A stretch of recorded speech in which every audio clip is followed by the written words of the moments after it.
অর্থনীতি পুনরুদ্ধারে বর্তমান সরকার ৫ বছর মেয়াদী একটি পরিকল্পনা করেছে। সরকারের পরিকল্পনা কমিশনের সাধারণ অর্থনীতি বিভাগ ২ খণ্ডে এই পরিকল্পনাটি প্রকাশ করেছে। তো এই সময় আমাদের অর্থনীতি সবচেয়ে বেশি যে চাপের ভিতরে আছে সেটা হচ্ছে যে জ্বালানি বিদ্যুৎ সংকটের যে বিষয়টা সেটা নিয়ে। তো সেই ইস্যুতে আসলে আমাদের করণীয় কি বা সামনে ভবিষ্যৎ পরিকল্পনা কি নিতে হবে সেটা নিয়ে প্রথম খণ্ডের ১০ অধ্যায়ে বিস্তারিত বিবরণ দেওয়া আছে। তো সেখানে ইন্টারেস্টিংলি যে বিষয়টা উঠে এসছে সেটা হচ্ছে যে আমাদের বিদ্যুৎ খাতের যে চলমান পরিস্থিতি, সে পরিস্থিতির কিছু বিষয় এখানে উঠে আসছে, যেটা আমরা হয়তো অনেকেই জানি, বাট আবারও আসলে এই জিনিসটা একটু বলা দরকার। কারণ সেখানে বলা হচ্ছে যে আমাদের বর্তমানে যে বিদ্যুৎ উৎপাদন সক্ষমতা সেটা প্রায় ২৯,০০০ মেগাওয়াট। আর বিপরীতে আমাদের যে চাহিদা আছে, যেটা সর্বোচ্চ চাহিদা, সেটা এখন ১৭,০০০ মেগাওয়াটের সামান্য কিছু বেশি। তো সেই প্রতিবেদনের হিসেব বলছে যে আমাদের ১১,০০০ মেগাওয়াটের বেশি আসলে অতিরিক্ত সক্ষমতা আছে, যেটা আমাদের মোট যে ক্যাপাসিটি সক্ষমতা সেটার ৩৯% সক্ষমতা আমরা ব্যবহার করতে পারছি না, কিন্তু এটার বিপরীতে আমাদের ব্যয় ঠিকই বহন করতে হচ্ছে, যেটাকে আমরা বলি যে বসিয়ে বসিয়ে বিদ্যুৎ কেন্দ্রগুলোকে ভাড়া দিতে হচ্ছে, যেটা আরেকটা নাম হচ্ছে ক্যাপাসিটি চার্জ। তো সেইখানে আমাদের বছরে কত ক্ষতি হচ্ছে এই প্রতিবেদনে বলা হচ্ছে, সেটা বছরে প্রায় $১.৮ বিলিয়ন, মানে $১৮০ কোটি, যা আমাদের টাকার হিসেবে, এখনকার হিসেবে ধরলে এটা প্রায় ২২,০০০ কোটি টাকার বেশি। তো এইটা আমাদের অর্থনীতিতে একটা বড় ধরনের বার্ডেন বা চাপ তৈরি করতেছে। তো সেই প্রতিবেদনে বলা হচ্ছে যে অতি দ্রুত এই চাপ থেকে আমাদেরকে মুক্ত হতে হবে। তো এই মুক্ত হওয়ার পিছনে তারা যেটা বলেছে যে এই বিদ্যুৎ যেন আমরা ব্যবহার করতে পারি, সেই ব্যবহার করার ক্ষেত্রগুলো বাড়াতে হবে। এই ক্ষেত্রে আমাদের যেটা করতে হবে যে নতুন নতুন কলকারখানা তৈরি করতে হবে এবং বিদ্যুতের অন্যান্য যে ব্যবহার আছে সেই ব্যবহার বাড়াতে হবে। সেই সঙ্গে এই প্রতিবেদনে আরও একটি সাজেশন দেওয়া হয়েছে যে আর নতুন করে কোনো বিদ্যুৎ কেন্দ্রের অনুমোদন বা বিদ্যুৎ উৎপাদন আমাদের এই মুহূর্তে করার প্রয়োজন নেই। এছাড়াও যেটা বলা হয়েছে যে এনার্জি মিক্স করে, মানে অন্যান্য আরও কি কি উপাদান থেকে আসলে আমাদের বিদ্যুৎ উৎপাদন বাড়ানো যায়, যেগুলো কম দামি আছে, সেগুলো হচ্ছে অ্যাড করে এই যে এখনকার যে বার্ডেনটা আছে, যেই চাপটা আছে, সেই চাপটা আমাদেরকে কমাতে হবে। তো এই চাপের একটা বড় কারণ আমরা তো জানি যে আগের যে ১৫ বছরের সরকার ছিল, সেই সরকারের সময় যে চুক্তিগুলো করা হয়েছিল বিদ্যুৎ কেন্দ্রগুলোর সাথে, এটা একটা বড় কারণ। তো সেই চুক্তিগুলো আসলে এখনো রিভিউ হয়নি, যেহেতু আমাদের গ্যাস কম, আমরা এলএনজির উপর নির্ভর হয়ে যাচ্ছি। তো এই এলএনজি আমদানি করতে গিয়ে আমাদের আবার বিপুল পরিমাণ অর্থ খরচ হয়ে যাচ্ছে। তো এই পরিস্থিতি এড়ানোর জন্য সরকার এখন বলছে যে ফার্নেস অয়েল বা তেল ভিত্তিক বিদ্যুৎ কেন্দ্রে তারা জোর দিবে। কিন্তু এখানে একটা বড় সমস্যা হচ্ছে যে বিদ্যুতের যে কতগুলো উৎপাদন আছে, যেমন গ্যাসের উৎপাদন, পানির উৎপাদন, তারপরে কয়লা থেকে বিদ্যুৎ উৎপাদন, রিনিউয়েবল এনার্জি, এই সমস্ত কিছুর ভিতরে সবচেয়ে বেশি যে খরচ হয় বিদ্যুৎ উৎপাদনে সেটা হচ্ছে তেল ভিত্তিক বিদ্যুতের ক্ষেত্রে। আমরা এলএনজি আমদানির নির্ভরতা কমাতে গিয়ে যদি আমরা এই অতি খরচে বিদ্যুতের দিকে আমরা চলে যাই, তাহলে আবার আরেক ধরনের বার্ডেন তৈরি হয় কিনা সেটাও আসলে ভেবে দেখার বিষয়। তো মানে সরকার যে বিদ্যুৎ উৎপাদন করে তার গড় মূল্য ১১ টাকার কিছু বেশি।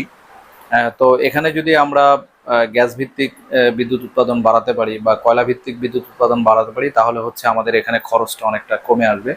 তো সেইটাই সুপারিশ করা হয়েছে এই দীর্ঘমেয়াদী পরিকল্পনায়, যেটা বলা হয়েছে যে কয়লা ভিত্তিক বিদ্যুৎ কেন্দ্র যেমন মাতারবাড়ি আছে, সেখানে আরেকটা ইউনিট চালু করা যায় কিনা সেটার পরামর্শ দেওয়া হয়েছে। যে অ্যাজ আর্লি অ্যাজ পসিবল, যত দ্রুত সম্ভব সোলার বিদ্যুৎ কেন্দ্রের নিয়ে সরকার যে পরিকল্পনা করেছে সেই পরিকল্পনাটা আসলে বাস্তবায়ন করতে হবে। আমাদের খুলনা অঞ্চলে যে বিদ্যুৎ কেন্দ্রগুলো আছে সেগুলোর সক্ষমতা ১৩০০ মেগাওয়াটের বেশি এবং এগুলো সব হচ্ছে গ্যাস ভিত্তিক বিদ্যুৎ কেন্দ্র।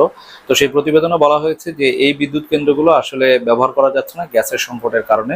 তো এক্ষেত্রে যে সমাধানের কথা বলা হয়েছে, যে ভোলায় যে আমাদের গ্যাসটা আছে এলএনজি আকারে নিয়ে সেটা আসলে খুলনার বিদ্যুৎ কেন্দ্রগুলোতে ব্যবহার করা যায় কিনা সেটা ভেবে দেখতে বলা হয়েছে। এছাড়া ভোলাতে ৪০০ মেগাওয়াটের একটা বিদ্যুৎ কেন্দ্র তৈরি করে সেখানকার গ্যাসটাকে ব্যবহার করার কথা বলা হয়েছে, এটাতে জোর দেওয়া হয়েছে। যদিও প্রতিবেদনে বলা হয়েছিল যে আমাদের আসলে নতুন করে আর কোনো বিদ্যুৎ কেন্দ্র করার প্রয়োজন নেই, কিন্তু এই ক্ষেত্রে আসলে ভোলার ক্ষেত্রে বলা হয়েছে যে এখানে আসলে চাইলে একটা বিদ্যুৎ কেন্দ্র করে সেই ভোলার গ্যাসটা আসলে ব্যবহার করা যেতে পারে। ইনাঘাটকে কেন্দ্র করে এখানে আমাদের একটা বিদ্যুতের হাব আছে, যেটার উৎপাদন সক্ষমতা ২৫০০ মেগাওয়াটের বেশি, কিন্তু এখানে এখন উৎপাদন হচ্ছে মাত্র ৫০০ থেকে ৬০০ মেগাওয়াট বিদ্যুৎ। এখানেও এই গ্যাস সংকটের কারণে আসলে বিদ্যুৎ উৎপাদন করা যাচ্ছে না। তো এই ক্ষেত্রে যেটা বলা হয়েছে যে সিলেট থেকে যে গ্যাস সংযোগটা এসছে এই মেঘনাঘাটে, তো এই গ্যাস সংযোগটা যেন আবার ঠিকভাবে মেরামত করা হয়, কারণ এই সংযোগের নানা ধরনের ত্রুটি বিচ্যুতির কারণে কাঙ্ক্ষিত মাত্রায় যে গ্যাস সরবরাহ হওয়ার কথা সেটা আসলে এখানে হচ্ছে না। আরেকটা সংকটের কথা যেটা বলা হয়েছে, যেটা একটু দীর্ঘমেয়াদে গিয়ে হবে 2031 থেকে 2035 সাল নাগাদ। এই সময় আমাদের প্রায় 37টা বিদ্যুৎ কেন্দ্র অবসরে চলে যাবে, সেগুলো আর চালানোর মতো পরিস্থিতি থাকবে না। তো সেখানে প্রায় আমাদের উৎপাদন সক্ষমতা নষ্ট হবে 4,500 মেগাওয়াটের কাছাকাছি। তো এই জায়গাটা আসলে আমরা কিভাবে পূরণ করব সেগুলো কিন্তু আমাদের এখন থেকে চিন্তা ভাবনা করতে বলা হয়। কেন্দ্রগুলো বন্ধ হয়ে যাবে বা অবসরে চলে যাবে, এই প্ল্যান্টগুলো আর কাজে লাগানো যাবে না। সেটা মূলত আসলে তেল ভিত্তিক বিদ্যুৎ কেন্দ্র। তো যেহেতু তেল ভিত্তিক বিদ্যুৎ কেন্দ্র আমাদের খরচ বেশি হয়, তো সেই ক্ষেত্রে এটা আমাদের জন্য এক হিসেবে ভালো হবে। কিন্তু মূল বিষয় যেটা হচ্ছে যে এর পাশাপাশি যে স্বল্প খরচের যে বিদ্যুৎ যে বিষয়গুলো আছে সেগুলোর দিকে আসলে আমাদেরকে ওইভাবে নজর দিতে হবে। তো এখন থেকে যদি আমরা সেই নজরটা দিতে না পারি, তাহলে আসলে এই 30-32 সালে গিয়ে আমাদের পরিস্থিতি কি দাঁড়াবে সেটা আমরা এখনো জানি না। কারণ হচ্ছে যে এই সময়ের ভিতর গিয়ে আমাদের যে নিজস্ব যে গ্যাস আছে, প্রাকৃতিক গ্যাস, সেই গ্যাসের মজুদও কিন্তু প্রায় ফুরিয়ে যাবে। তো তখন যেটা করতে হবে যে এই সময়ের জন্য মানে আগামী 6-7 বছরের ভিতরে আমাদের যে অভ্যন্তরীণ যে গ্যাস আছে সেই গ্যাসের উৎপাদন এনিহাও আমাদেরকে বাড়াতে হবে। সেটা সমুদ্র হতে পারে, সেটা ভূমিতে হতে পারে।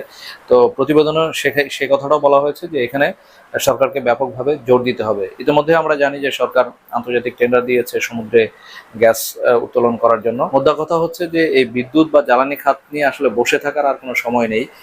এখন যে কোনোভাবে হোক এই সমস্যার সমাধানের দিকে আমাদেরকে আসলে নজর দিতে হবে। যেহেতু সরকারের একটি টার্গেট আছে যে 2034 সালে আমাদের দেশের অর্থনীতিকে $1 ট্রিলিয়ন উন্নীত করে নেওয়া হবে, মানে এখন যেটা $500 বিলিয়ন আছে সেটাকে দ্বিগুণ করা হবে। তো সেটা যদি আমরা করতে যাই তাহলে আমাদের হাতে সময় কিন্তু আর খুব বেশি নেই। তো এই সময়ের ভিতরেই এই বিদ্যুৎ এবং জ্বালানি নিরাপত্তার জন্য যে দীর্ঘমেয়াদী, মধ্যমেয়াদী এবং স্বল্পমেয়াদী যে সমস্ত পরিকল্পনাগুলো নিতে হবে সেটা খুব দ্রুত নিয়ে সেটা কার্যকরের দিকে যেতে হবে। তো এতক্ষণ ধৈর্য ধরে আমার কথাগুলো শোনার জন্য আপনাদের সবাইকে অসংখ্য ধন্যবাদ। যদি আমার কথাগুলো ভালো লেগে থাকে তাহলে আমার চ্যানেলটি সাবস্ক্রাইব করার অনুরোধ থাকছে।